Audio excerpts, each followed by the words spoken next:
Alright, welcome back, guys. So now we're going to start chapter 9. So like I said in last video, so in this chapter, we're now going to start talking more about subconscious memory. So I actually called the chapter Memory Mechanics because it kind of feels like, the explanation of these topics feels very similar to when you're talking about mechanics and physics. I don't know, it just reminds me of that, so I just decided to call it Memory Mechanics. So I put Memory Mechanics Part 1. Basically, it's really one chapter, but I just decided to split it into two. So chapter 9 and 10. Just so one chapter wouldn't be too long.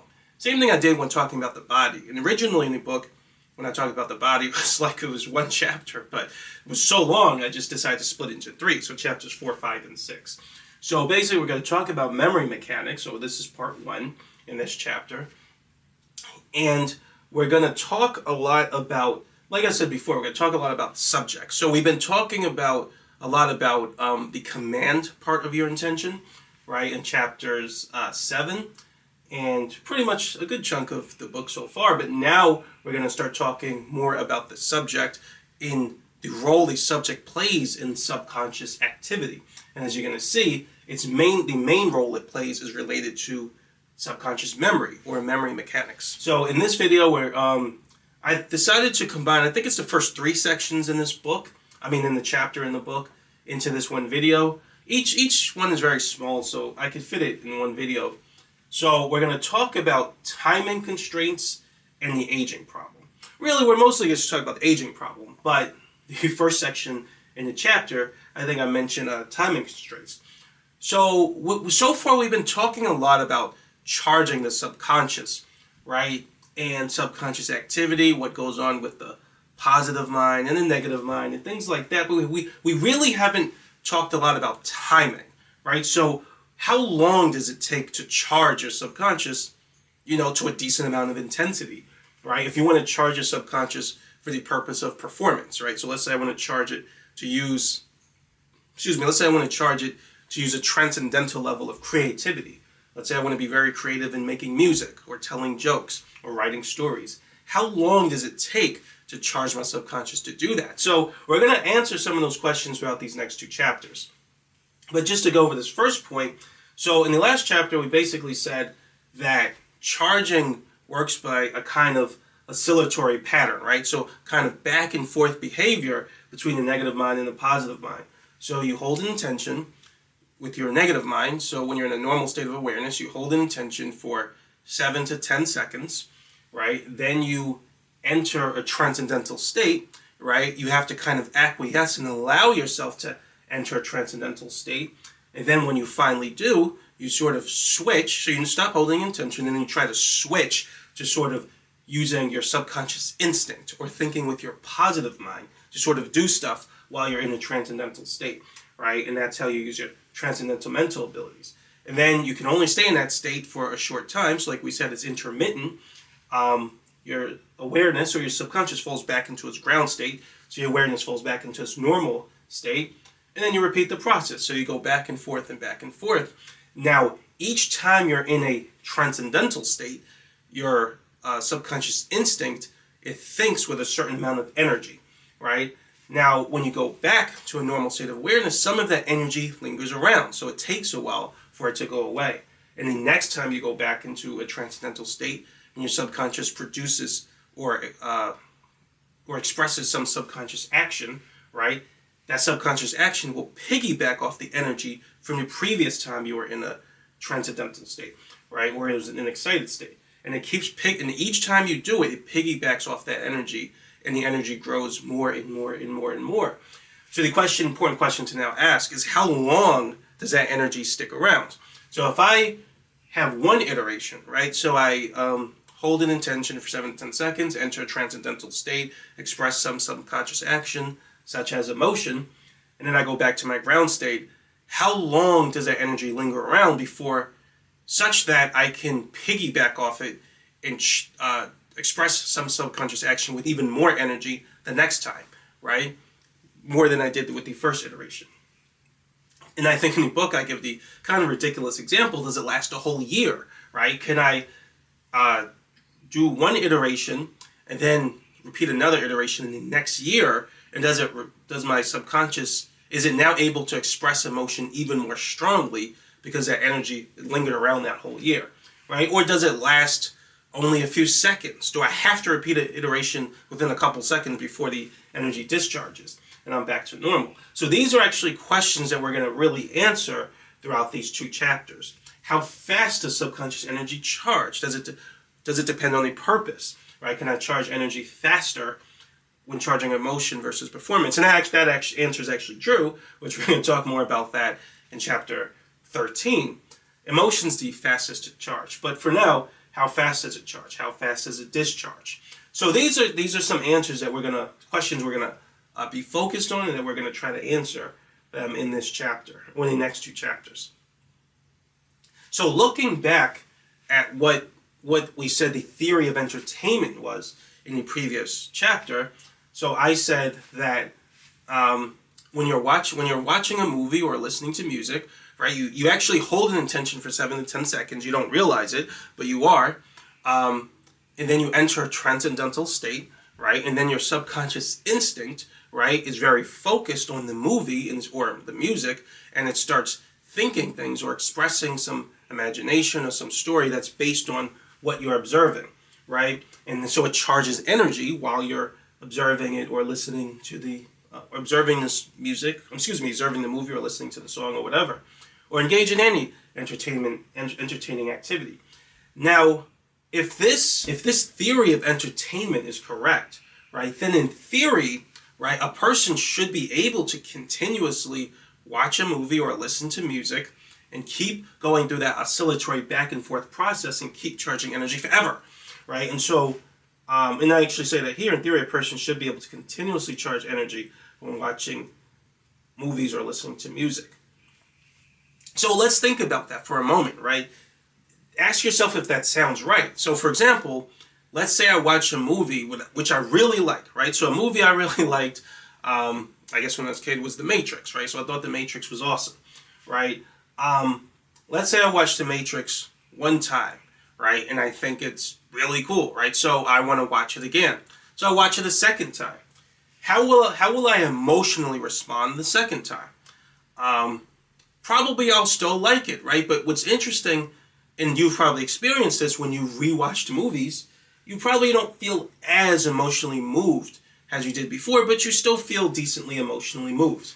So let's say you do watch, because you liked it so much and you still felt a lot of emotion, so you were still very entertained the second time you watched it. Let's say you decide to watch it a third time, right? Because you like being entertained by it. And then you watch it a third time, and a fourth time, and a fifth time. Let's say you keep watching the same movie over and over and over and over again, right? Do you feel more and more and more entertained as you watch it? So each time you watch it, you feel more emotion.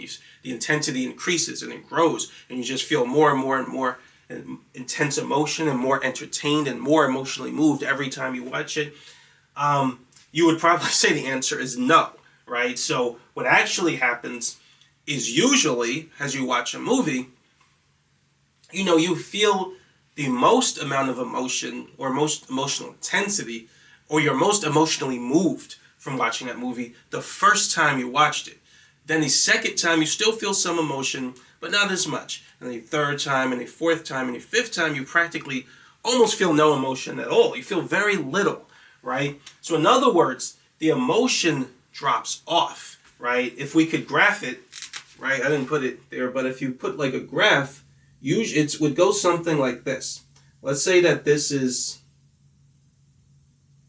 so this axis represents emotional intensity and this axis represents time. It would do something like this, right? So I don't know if I drew it properly here, but it would go up. So it wouldn't start at a intense level the first second you watch it, but it would go up to some peak intensity. So that represents the first time you're watching the movie, right? It rises, so you feel more emotion as you're watching the movie from the beginning. But then as you keep watching the movie over time, your emotional intensity drops. Practically, it doesn't go all the way to zero. I shouldn't have put it at zero. But it drops, and then it just kind of sticks there. So every time I watch the movie, whether it be 6 times, 7 times, 8 times, 100 times, it just doesn't really leave some really low level of emotional intensity. Now, what this is, and that's true for every form of entertainment. So if you listen to a song over and over and over again, right, you're going to see the same graph, right? You're going to feel a lot of emotion from the song when when you first start listening to it, right? Not instantaneously. The first second you listen to it, it starts off at some intense level of emotion, right? No, it charges, right? So you listen to a new song that you really like, you'll feel a lot of emotion pretty quickly after the first time or first few times you listen to it, and you'll feel a lot of emotion. But as you continuously listen to the song over and over and over again, you start to feel less and less and less, and then you don't really feel almost much at all at that point. Same thing happens with relationships. When you first begin a relationship, right, it's a lot of emotion. It's very emotionally moving, and you feel a lot of romance and a lot of love. But then over time, you just start to feel less and less and less. Or if you have a new friend and you like hanging out with that friend, right? So what does this tell us, right? This tells us a very important property or principle with subconscious charging, which we haven't talked about yet in much detail yet, and that's what I call the aging problem. So the aging problem basically states that it tends to get harder and harder to charge energy, like I was saying. So it tends to get harder and harder to charge energy while focused on a particular subject for a longer and longer period of time. So basically what that means is that if I focus on a particular subject, let's say a song or a movie, right, it gets harder for me to charge energy or feel emotion more and more intensely, right, the longer I'm focused on it or the more experience I have with it, right? So in other words, when something is new to you, right, so this is very important. When something's new, your subconscious has the easiest time charging up when you focus on it, right? And as it gets older, so that's why I call it the aging problem, as it gets old, as you have more and more and more experience with it, right, it's less new to you. And so as you have more experiences with it, it tends to get harder to charge energy, right? And so it gets older to you, and then you just kind of feel less and less emotion. Now remember what I said. And we've defined entertainment or an activity as being entertaining when you're charging energy while performing that activity. Or more specifically, when you're feeling more and more emotion, or you're feeling emotion more intensely as you're engaged in that activity. So if you're not feeling emotion more intensely, then you're not being entertained by that activity. Or if you're feeling less and less emotion, then that activity is becoming less and less entertaining to you. So if you're having trouble charging energy relative to some activity or something you're focused on, then that thing is going to be less and less entertaining to you, right? And that's exactly what we notice with things that entertain us. So when you listen to a song, when it's new, right, it has not every new song, but if you do happen to really like a song and it makes you feel a lot of emotional stimulation, it's generally going to cause you to feel the most stimulation when it's new, when you don't have a lot of experience with it. But as you listen to that song over and over and over, so you have more and more experiences with it, then that song tends to get older, right? It tends to be harder for you to feel all that emotional stimulation the more you listen to it, the more experience you have with it. And then it becomes less entertaining because you can't charge. It's so hard to charge energy while focused on it. Same thing's true for movies. Same thing's true for relationships. Same thing's true when you're playing sports. Same thing's true when you're engaged in, pretty much, I was going to say creative activities. It's true then too. It's a little bit different in that case for reasons what we'll talk about in chapter 13.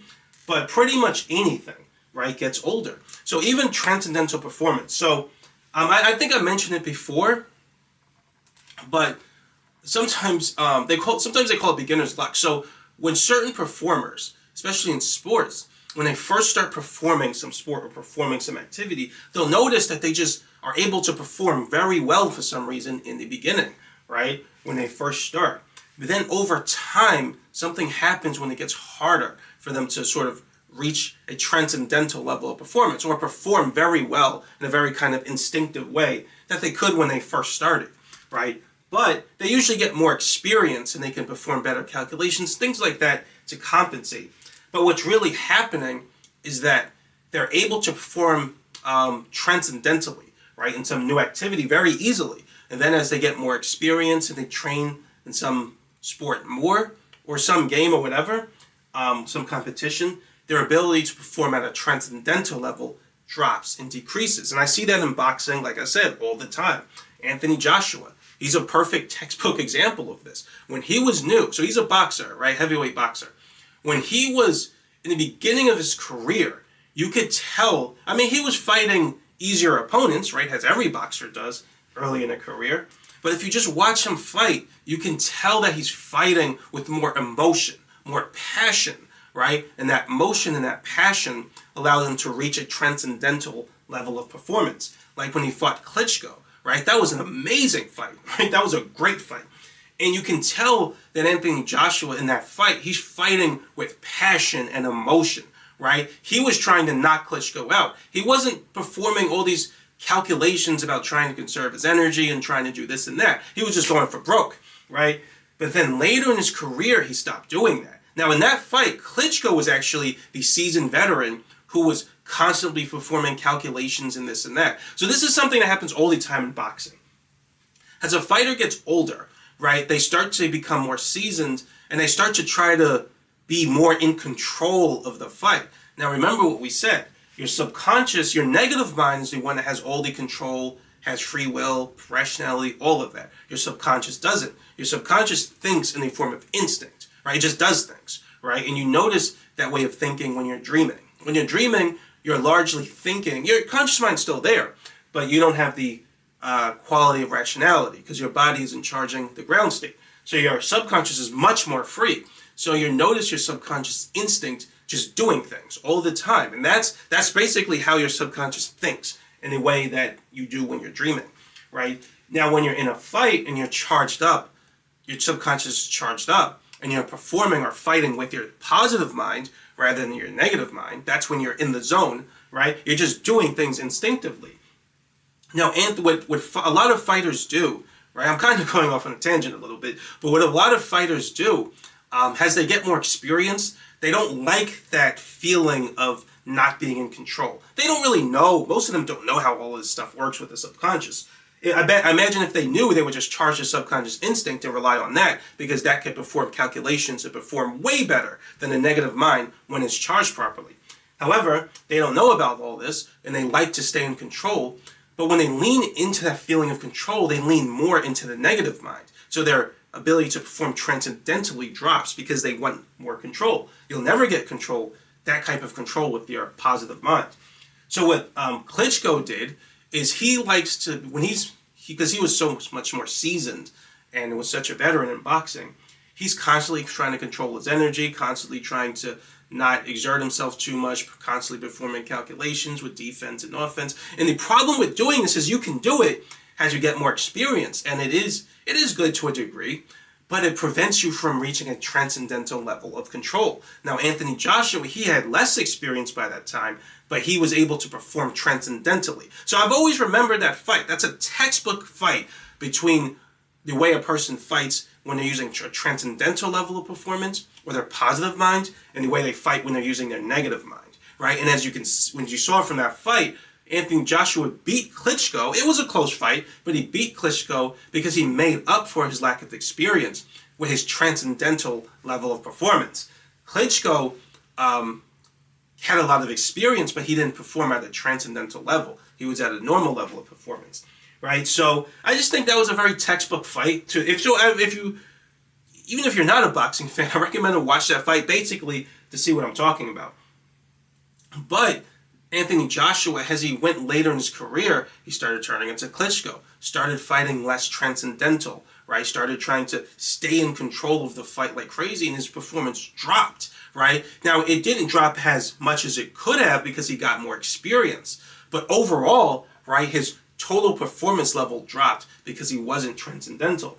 And basically what I said all of that to get at was the aging problem, right? So as he got more and more experience boxing, right, in that scene, in that venue, right, so which is different from him boxing like in the gym and when he was younger, things like that, as he had more experience boxing at that level, he had a harder and harder and harder time reaching a transcendental level of performance. So this also happens with your performance capability, right? I see it all the time in boxing, right? Very few fighters who have a lot of experience boxing can maintain can keep boxing at a transcendental level of performance as they keep fighting. There's only a few who it just doesn't go away for, right? So, for example, Canelo is a great fighter who, looking at him, I can tell he's able to, somehow he just knows how to keep entering a transcendental level of performance by fight night, right? What's his name? Terrence Crawford. I don't know what, that's like my favorite fighter, so I don't know why I forgot his name. He's another one. He almost always enters a fight at a transcendental level of performance. When he was fighting, I think it's Yorkis Gamboa, that's an amazing fight. If you haven't watched that fight, you should watch it. Because in that fight, both him and Yorkis Gamboa were charged up and were in the zone. So it's like their subconscious instincts are both charged for fighting. So they're both fighting on an instinctive level. I think I'll talk more about that in chapter 13. But that was an amazing fight because both their positive minds are fighting, are performing calculations. The positive mind, when charged properly, could perform calculations way faster than the negative mind. So it was almost like watching two computers fight. But anyway, getting back to this, I went off on a long tangent, but getting back to this, things get old to you, right? And when they get old, it gets harder and harder to charge the subconscious. So clearly, if we're going to learn how to charge the subconscious, right, we're going to have to learn how to get around this aging problem. And that's exactly what these two chapters are going to be about, 9 and 10. And so that's why we couldn't go from chapter 8 directly into just talking about how to charge your subconscious, the techniques, right? Because in chapter 11, when we start talking about how to actually charge your energy, the techniques are basically going to be all about getting around this problem, the aging problem. So you're going to learn how to focus on some particular subject, so person, place, thing, could be a song or movie. You're going to learn how to focus on it and charge endlessly, right? So it's not going to get old to you. It's just going to endlessly and infinitely charge up. And so the last point I want to get to here, we're going to talk about children. So just to read the point here, children tend to have a very easy time entering a transcendental state and achieving a transcendental level of performance because the whole world is new to them. It's harder for adults because the world is older. So this is just an important thing that I've noticed, right? When you look at children, right? Children, like, everything's entertaining to a child. They could be doing something like just coloring or drawing, right? Or writing a story, or even using their imagination. And it's very exciting to them. It's very entertaining. Why? Right? Well, the reason is because the whole world is new to them. So remember what I said. Something is most emotionally stimulating when it's new. Now, for a child, because everything's new, right? Everything's emotionally stimulating to them. So they charge energy very easily when they're, at that age. So not only does that allow them to be entertained extremely easily, right? So little things amuse them, little things compared to an adult, but they also are able to enter a transcendental level of performance very easily. So that generally helps them to not only be extremely creative, but it also helps them to learn. So remember what I said. Transcendental creativity and transcendental intelligence are basically the same thing, right? It's just different uses. So transcendental intelligence is when you're being creative for the purpose of solving a problem. But children, they learn very, very, very quickly, and they can learn a lot of information at once.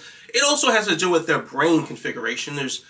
It's almost like a hard drive that has a lot of space because it isn't used up a lot. So it's very easy to sort of store information in it. And I believe that's what's happening with children.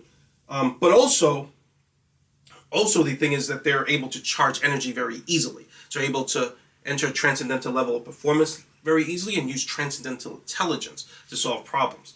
So they learn very, very, very, very quickly. Whereas an adult has a lot of experience and their brain has formed a lot of connections. So they have a lot of intelligence, but it's much harder for them to reach a transcendental level of performance or use transcendental intelligence. So it's way harder for adults. So that's just something I noticed that I wanted to talk about. Same thing with negative experiences. When children have negative experience, they charge negative emotions much more intensely and strongly than adults. So, that's what causes them to cry and things like that. So, that's just something important to understand about kids. I think that's pretty much it. Yeah, I just thought that was important to mention. Now, for us grown-ups, right? So I was going to say, I remember when I was a kid, I watched this movie called The Return of the Swamp Thing, right? So I don't know if you ever watched that. I don't know how popular that is, but it had Heather Locklear in it. And I remember that movie was really awesome when I was a kid. Same thing with Batman and Robin with Arnold Schwarzenegger. I thought those two movies were amazing when I was a kid, right? When I grew up, right? I didn't watch Batman and Robin yet. I heard it was a bad movie, which shocked me because that was the most amazing movie when I was a kid, right? But Return of the Swamp Thing, I watched that when I was older. It was so bad, right? But why was it bad? Because I wasn't entering a transcendental state as easily when I watched it, right? Because I have more experience now. The sort of story, that type of story and those types of ideas and characters, I've seen them so many times that they're old to me now. I don't charge very easily when I focus on them. We'll talk more about it in chapter 13, but in order to properly get someone to charge energy, even if something's old, the best chance you're going to get at doing that is by putting it in the proper arrangement pattern that fits some subconscious form, which we talked about in chapter 7 about the two parameters that determine your affinity for perceiving a subconscious form when observing something. The better approximation it is of a subconscious form, the more intensely it's going to stimulate your subconscious to charge at some frequency. So movies that aren't a great approximation of subconscious forms that are associated with stories don't charge you very easily, right? And so that's what constitutes what a good movie is. And we talked about that when we talked about opinion and the bell curve of opinions and things like that. So generally that's considered a bad movie, presumably because it's a bad approximation of a particular story. You could say a hero storyline, or the certain archetypes and subconscious forms associated with a story, associated with a hero. Because that's almost like a hero movie, even though he's a monster. Swamp Thing's a monster. But it was very easy for me to charge up when I watched it when I was a kid, because all that stuff was new to me, right? So I was able to enter a transcendental state very easily. Same thing with Batman and Robin. So children can watch movies that are ostensibly very bad to adults, but they can watch them and still be very entertained by them because they charge so easily. They enter a transcendental state very easily. So like I said, everything's entertaining to them. So yeah, I kind of went on a huge tangent this video. Made it way longer than it needed to be. But, I'll keep it and upload it. So, but yeah, that's pretty much everything I want to talk about in this video. I think in the next video, we're going to talk about subconscious memory, right? Let me just... So I'm pretty sure that's what I talk about next. Yeah, so we're going to talk about subconscious memory. So we're finally going to kind of go back to what we talked about in chapter 2 about the subjects and the concept of association. So that's going to be very important for this chapter. So yeah, thanks for watching, and I'll see you next video.